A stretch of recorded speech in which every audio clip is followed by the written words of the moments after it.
In the heart of the Indian jungle, a baby boy wandered away from his village and was discovered by Father Wolf and Mother Wolf. At first, the animals were astonished. Why should a human child appear in the wolves' cave?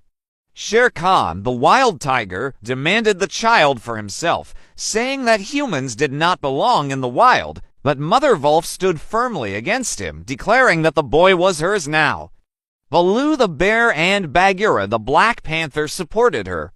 Baloo, who taught the law of the jungle to all young animals, promised to train the child. Bagheera offered the price of a freshly killed ox to the wolf pack so they would accept the boy. So the child, named Mowgli, meaning little frog, became part of the Siani wolf pack. Mowgli grew up running with the cubs, learning the ways of the forest.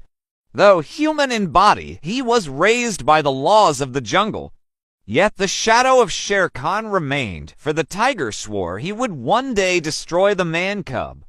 Baloo began Mowgli's training in the law of the jungle. He taught him respect for the hunting grounds, the importance of loyalty, and the warning cries of different animals.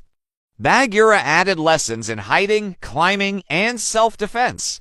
Though sometimes tough, Mowgli loved his teachers and followed their advice.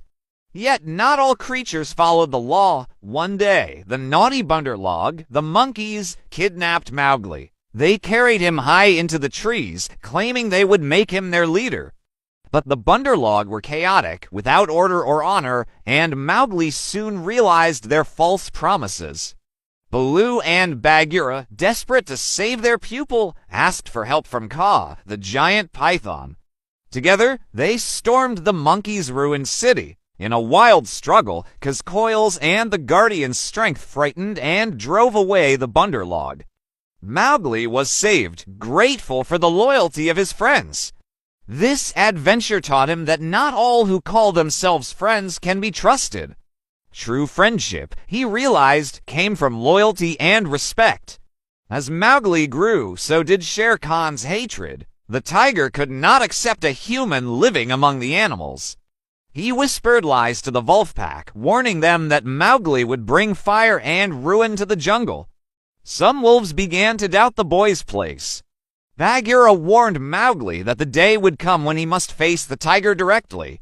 Men have one power the jungle fears, he said. You must learn the secret of fire. Following this advice, Mowgli visited the nearby village, watching humans closely.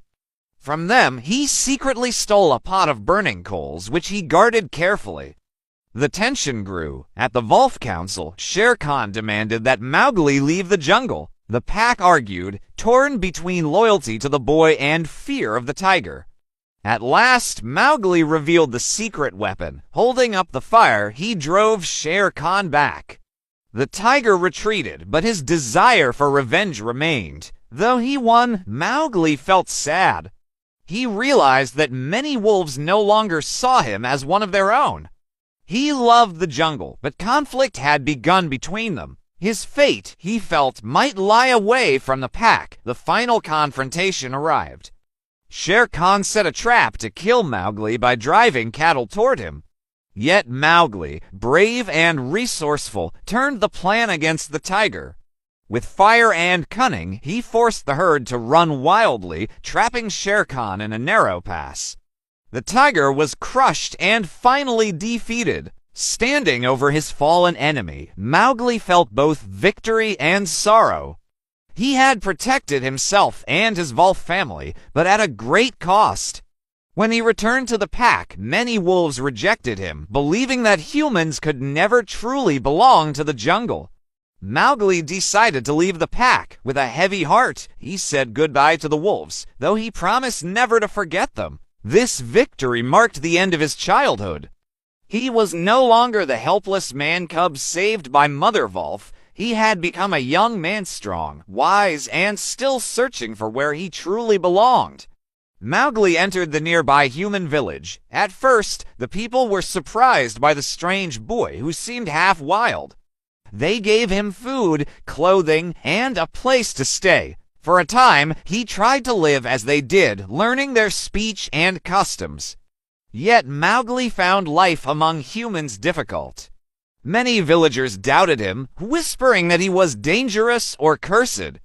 Others tried to control him, telling him what to do and where to go. Accustomed to the freedom of the jungle, Mowgli felt trapped. Still, he discovered some value in human life. He cared for the village's cattle, protecting them from predators.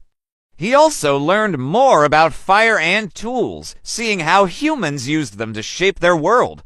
Yet, in his heart, he longed for the open forest, the voices of Baloo and Bagheera, and the simple honesty of the law of the jungle. Caught between doubt from men and rejection from wolves, Mowgli once again felt alone. Over time, Mowgli accepted that he belonged to both worlds. He returned often to the jungle, visiting Baloo, Bagheera, and his Wolf brothers. They welcomed him as family, reminding him that courage and loyalty were stronger than blood. At the same time, he maintained ties with the village, helping humans protect their cattle and crops. Mowgli became a bridge between man and nature.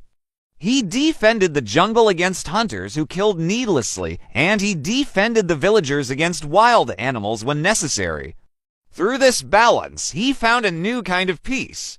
Mowgli carried within him both the order of the law of the jungle and the knowledge of humans.